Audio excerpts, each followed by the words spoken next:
Merhaba arkadaşlar, ben Çağrı. Yepyeni bir Whiteout Survival videosuyla tekrardan sizlerleyiz. Bugünkü videomuzun konusu 1528. eyalet nasıl tiran kazandı? Bu eyaletteki Türk Birliği hesabını hızlı bir şekilde inceleyeceğiz ama önemli olan bu hesap değil. Bu eyalet inanılmaz güçlü rakiplerine karşı 7 saniye fark ile nasıl tiran olabildi? Tiran olma hikayelerini gerçekten çok merak ediyoruz. Canlı yayında izlemiştik ama ekiple sohbet etme şansımız olmamıştı. Bu videoda her şeyi detaylı bir şekilde öğreneceğiz. En güçlü rakipleriyle aralarında 7 saniye fark var. Ama yendikleri aslında sadece tek bir eyalet değildi. Birçok güçlü ve full hesapların olduğu eyaletleri gölgede bıraktılar ve 7 saniye farkla birinci oldular. Onun heyecanını ve hikayesini birazdan dinleyeceğiz. Abi selamlar, hoş geldin. Selamlar Çağrı. Nasılsın, iyi misin dostum? İyiyim, teşekkürler. Sen? İyi, sağ ol, sağ ol dostum. Ben deyim, teşekkür ederim. Abi bugün çok fazla soru soracağım sana ama öncelikle Tabii ismin, ki. yaşın, nerede yaşıyorsun, ne iş yapıyorsun? Yani kendimize tanıtır mısın? Tabii ki. Benim ismim İbrahim. Yaşım 39. İstanbul'da yaşıyorum. Menkul ve gayrimenkul piyasalarında yatırımcı olarak. Özel sektörde kendi işimi yapıyorum. Çok güzel. Ne kadar süredir bu oyunu oynuyorsun? Bir yaklaşık 1,5 seneye yakın bir zaman oldu. Güzel. Sana çok fazla soru soracağım ama öncesinde merak Tabii eden ki. arkadaşlar vardır. Yani hangi hesap Tiran oldu? Tiran'ın hesabının çantasında neler var? Kahraman donanımları nasıl? İstersen sıralamayla gidelim. Burada Tabii ki. tılsımların ve şef donanımların zaten her şey full artı full. VIP'e basarsan Evet. hızlıca bir hesabı gezelim. Hesabın Evet. günü de 546'ymış. Prestij liyakatına girersen Pardon. Hızlı gittim. Bir dakika, problem buradan değil. 546. gün. Evet. Evet. Prestij liyakati. Prestij liyakatına da girersek burada da merak eden arkadaşlar varsa 130 milyon doldurması var. Yorumlara yazabilirsiniz. Ne kadar para yatırıldığını da merak eden arkadaşlar görmüş olur. Şimdi istersen kahramanlarımıza ve donanımlarına bakalım. Tabii ki. Ee, Burada kahramanların üstünden gitsek olur mu abi? Tamam. Tabii ki. Tamam. Tek tek. Evet, tek Böyle tek tek. tek göstermem mi? Heh, bu Böyle daha şekilde iyi. ilerleyelim. Evet. İlk nişancımız full. Bir yana geçelim. Birinci intikal şey mızrakçı full. Piyademiz full. Tamam, ilk intikal bir full. İkinci nişancımız full.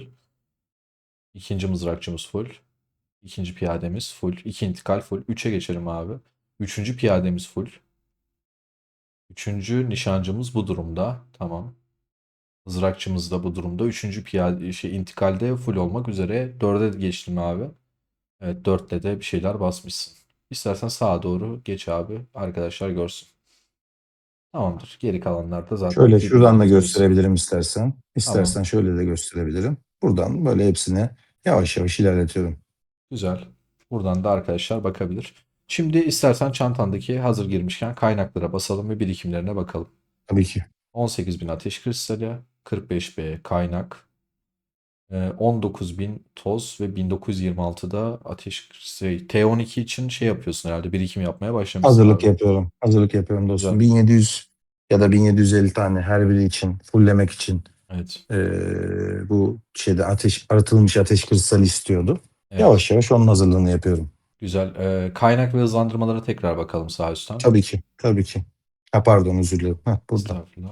Ne kadar kaynak harcadın abi şeyde? Hatırlıyor musun? Kaynak Hesaplamamışsındır kaynak ama. tiranda ne kadar harcadığımı hiç hesaplamadım ama kaynağım benim çok az. Bunun sebebi de şu: ben bir SVS'de kendimi yaktım. Diğer Evet. eyaletteki pardon, bizim eyaletteki bütün katılımcı oyunculara kaynak verdim. Evet. Kaynaklarla alakalı bir sorunum olmuyor. Paket aldıkça zaten kaynak geliyor. Orada bir sıkıntı Kesinlikle. yaşamıyorum. Ama ne kadar kaynak harcadım, ne yaptım? İnan onun hesabını yapmadım. Tamam. Hızlandırma ne durumda abi? Tabii ki.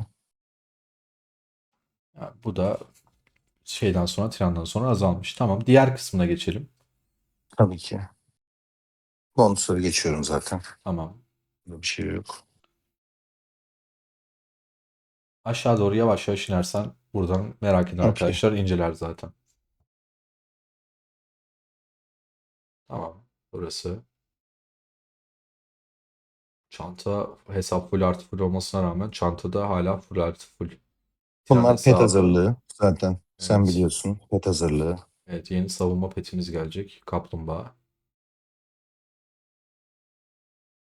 Çanta çok güzel. İstersen şimdi şeye geçebiliriz. Petleri göstermiyorum. Zaten full olduğunu herkes biliyordur.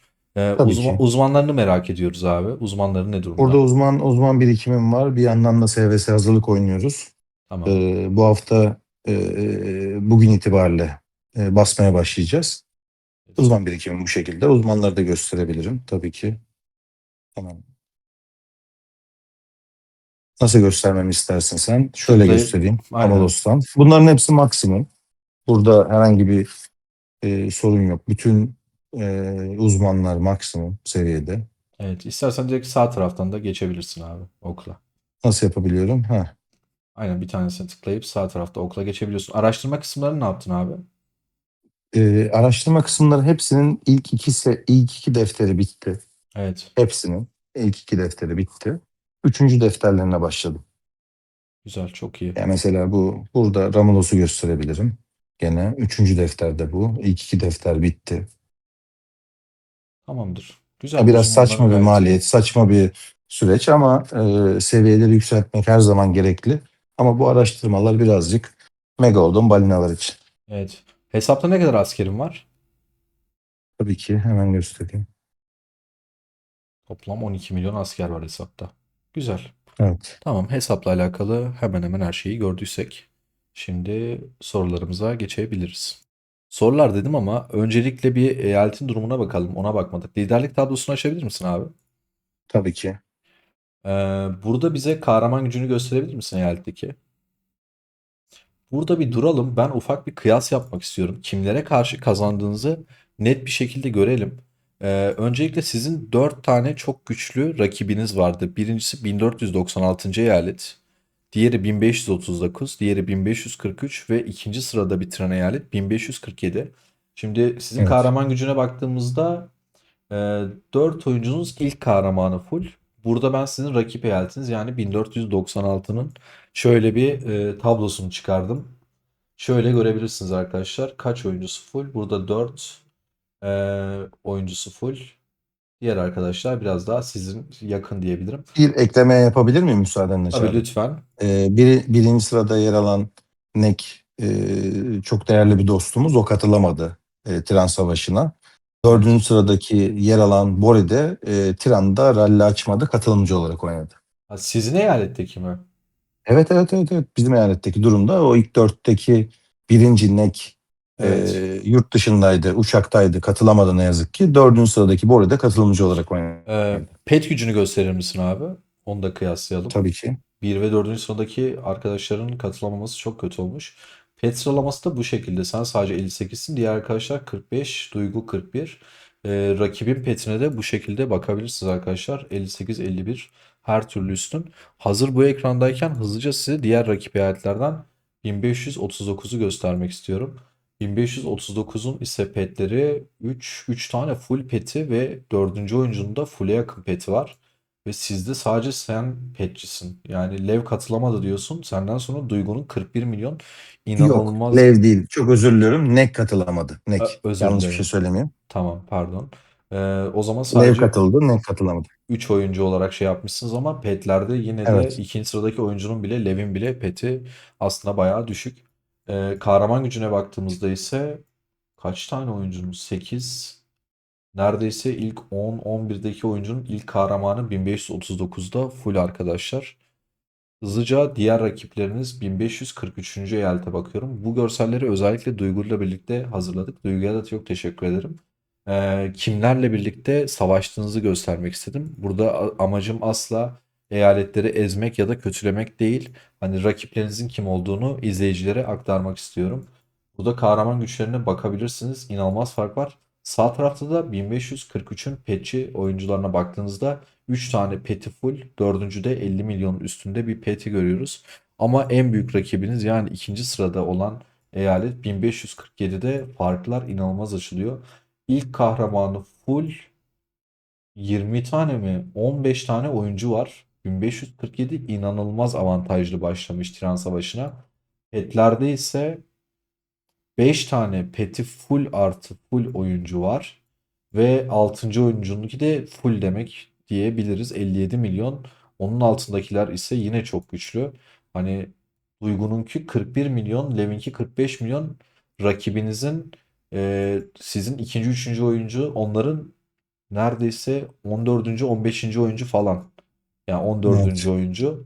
Ya gerçekten en yakın rakibiniz, yani 7 saniye farkla kaybettiğiniz rakibiniz sizden inanılmaz güçlü. Siz kötü bir eyalet kesinlikle değilsiniz ama rakibiniz absürt güçlüymüş. Bunu nasıl 7 saniye farkla kazandınız? Bunu çok merak ediyoruz. Bunu en sonunda size detaylı şekilde Tiran'la alakalı duygularınızı zaten soracağım ama ben sana profil resmine tıklarsan Tabii ki. orada duralım. Hazırladığım birkaç soru var. Onları sormak istiyorum. Tabii ki. Oyuna Tabii nasıl ki. başladın abi? Oyuna biraz böyle işlerimin yoğun olduğu, böyle keyifsiz olduğum bir dönemde başka bir oyun yükleyerek, hatta Super Mario oyunu yükleyerek vakit geçirmek amaçlı bir oyun yüklemiştim. Onun reklamlarını gördüm. Keşif aşamasının burada reklamları vardı. O vesileyle oyunu indirdim. Herhangi birinden duymadım. Herhangi birisi bana yönlendirmedi. Şans eseri bu oyunu indirdim. Anladım. Peki oyundaki amacınız ne? Ya oyunu ilk zamanlarda vakit geçirmek için amaçsız bir şekilde oynuyordum. Ama daha sonrasında çok şanslı, güzel bir eyalete denk geldim. Buradaki arkadaşlarım sayesinde çok daha keyif alarak oynamaya başladım. Discord sohbetlerimiz, sosyal hayatta görüşmelerimiz, bunlar bizim için çok değerli bir hale geldi. Ee, Diğer türlü takım etkinlikleri, SVS'ler, tiranlar bizim için çok daha farklı bir noktaya getirdi işi. İşin zirvesi tirandı. Aslında onlar sayesinde tiranı da kazandık. Bu noktadan sonra birazcık daha keyif almak amaçlı arkadaşlıklara devam ederek, sohbet ederek, muhabbet ederek güzel bir şekilde oynama amacım var. Başka herhangi bir özel bir amacım yok oyuna dair. Anladım. Şu Tiran çerçevesine basabilir misin abi? Tabii ki. Yok, sıralamayı gösteriyor ya, kupaları.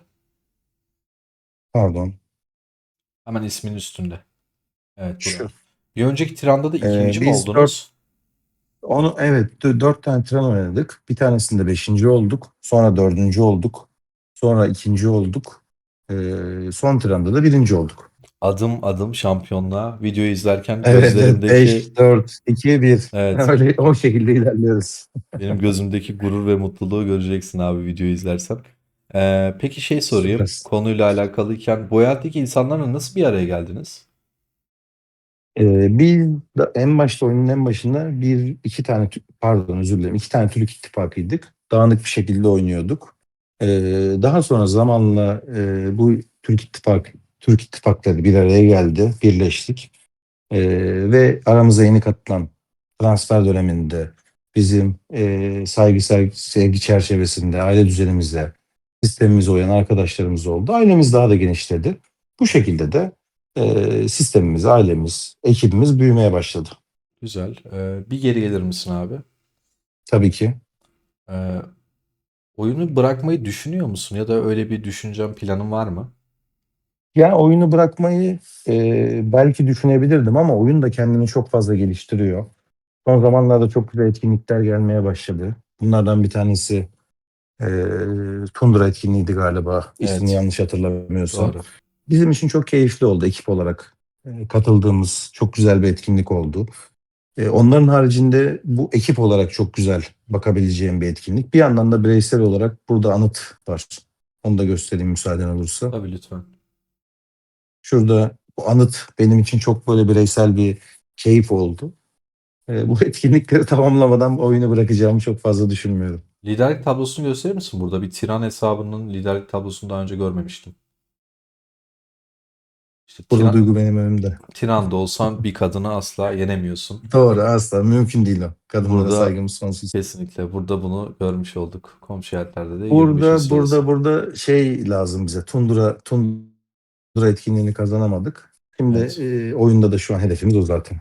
Güzel. Tekrardan profile gelirsek ben diğer sorumu sorayım o zaman. Tabii ki, tabii ki. Tiran olmak nasıl bir duygu? Profile de Ya tıklarsam ben onu abi. en başta çok fazla anlayamadım. Tren olacağımızı bu eyalette çok emindim. Ama benim için çok erken oldu. Biraz daha uzun zaman alacağını düşünüyordum. 2-3 tren sonra olacağımızı düşünüyordum. Benim için çok keyifli oldu. Çok tatlı bir heyecan oldu ama arkadaşlarımız için de çok güzel oldu. 1,5 senedir burada beraber oyun oynuyoruz. Hepsi emek veriyor. Hepsi bir takım çalışması yapıyor. Onların emeklerinin ödüllendirilmesi, onların işte ne bileyim ada parçasıdır, mitrildir, ödüller alması. Çünkü burada free to play oyuncular da birçok ödül alıyor. Bu benim için çok değerli oldu. 1,5 senelik emeklerimizin karşılığını aldık. Ben de onlara vesile olduysam, onların çalışması sayesinde tiran olduysam benim için çok büyük gururdur. Çok güzel cevap. Teşekkür ederiz. Peki Tiran'da en zorlandığınız şey ne oldu eyalet olarak? En zorlandığımız muhtemelen bizim taret alamamamız oldu. Yani bizim savaşımızı izleyen arkadaşlarımız farkına varmıştır. Biz ne yazık ki 1528 eyalet olarak hiçbir şekilde şartta taret alamadık. İkinci olduğumuz Tiran'da da taret alamamıştık. E, Taret alsak işler çok daha farklı hale gelebilirdi. Ama biz sadece kaleye oynadık. Çünkü gerçekçi davranarak elimizdeki imkanlara ve fırsatlara baktık. Sadece bu şekilde bir şansımız olacağını düşündük ve bu sayede kazandık. Çok güzel. Peki Tiran'da en önemli taktik ne?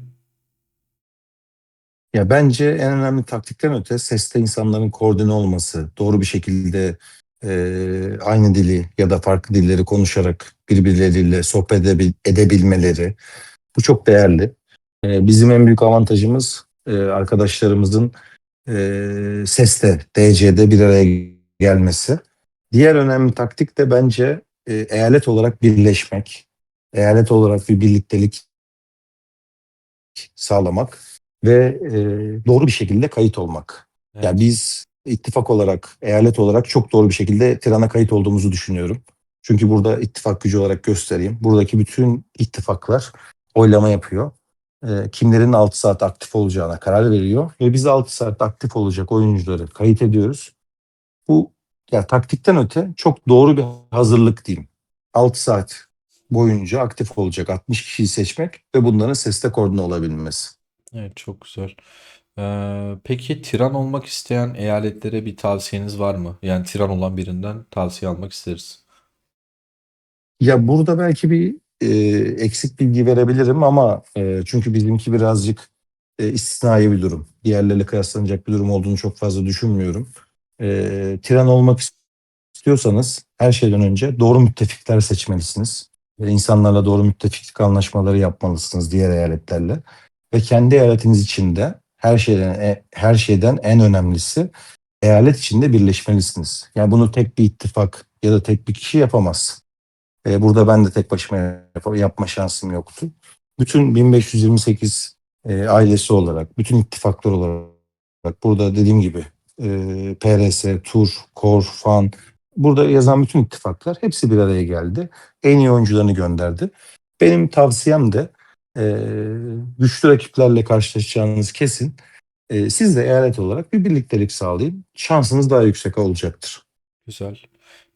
Peki müttefik demişken sizin müttefiğiniz var mıydı bu savaşta? Biz herhangi bir müttefikle anlaşamadık çünkü şöyle bir handikap vardı. Bizle müttefik olmayan da olmak isteyen de herhangi birisi yoktu. Bizimle müttefik olmak için talebimiz olan herhangi birisi de yoktu. Biz bütün tiranları tek başımıza oynadık. İkinci olduğumuz tiranda da tek başımıza oynadık. Bu tiranda da bize müttefik olmak isteyen birisi olmadı ya da bizim beraber çalıştığımız birisi olmadı. Ama şöyle bir gerçek var. Savaşın son bir yarım saat 30 dakikasında herkes bizle müttefik olmak istedi.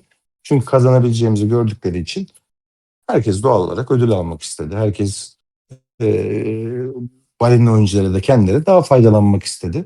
Böyle bir avantajımız da oldu. Bunu inkar edemem. Anladım. Peki şunu sorayım. Biraz daha teknik kısma geçelim.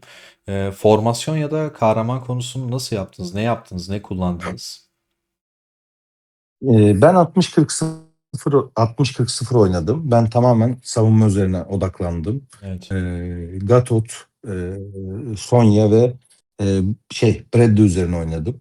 3 tane hero ile oynadım ve bir şekilde içeri gireceğimi şöyle tahmin ediyordum. Çünkü biz eş zamanlı ralliler açtık. Daha doğrusu rallilerimizi eş zamanlı olarak ayarlamaya çalıştık.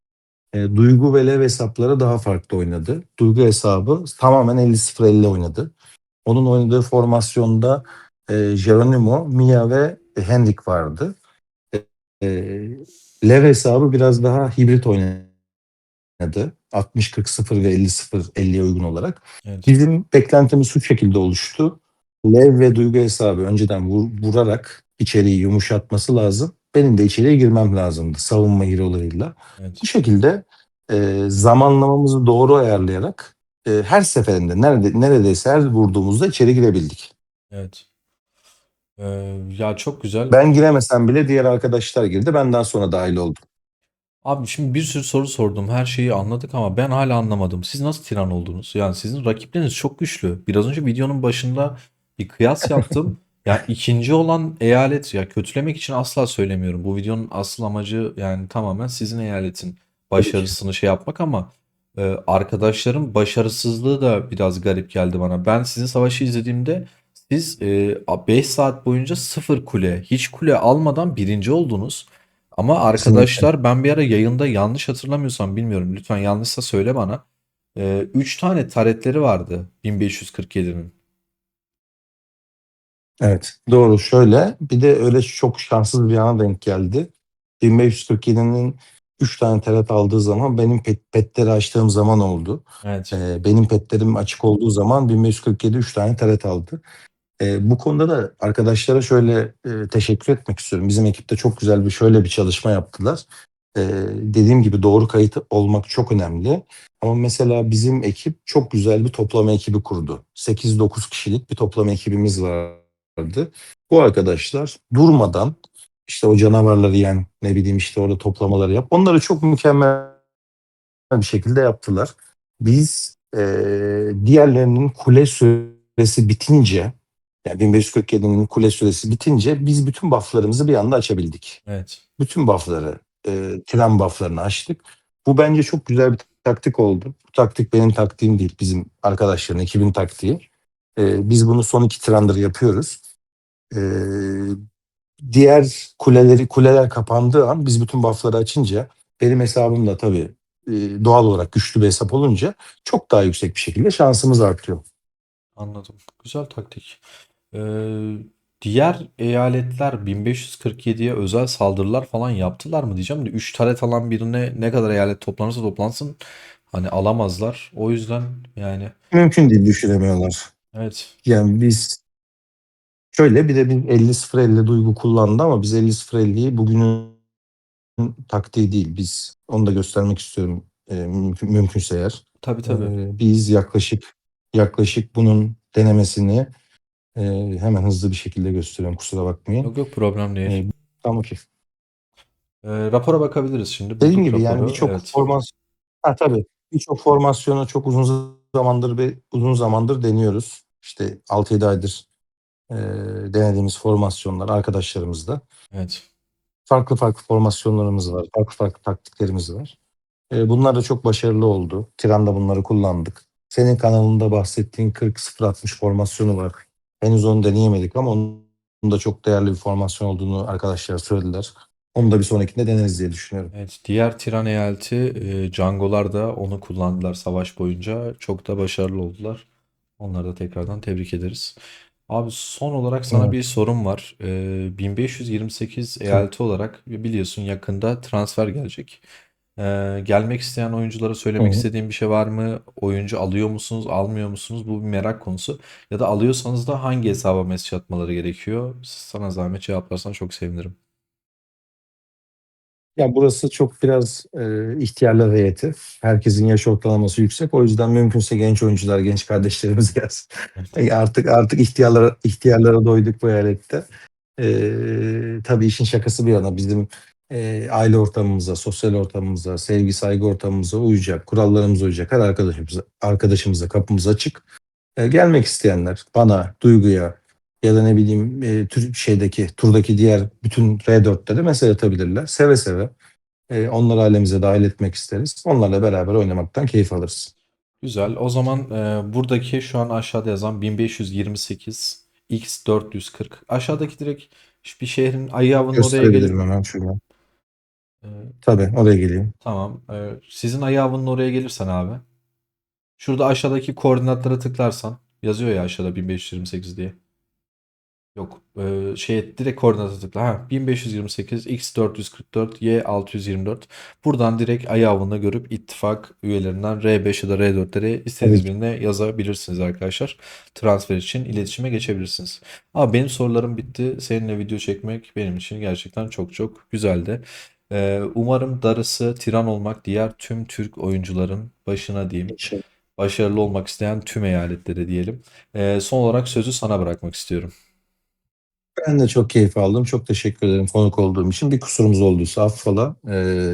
Çok teşekkür ederim size ve dinleyici, izleyici arkadaşlara. Herkese eyaletlerinde ve oyunda başarılar dilerim.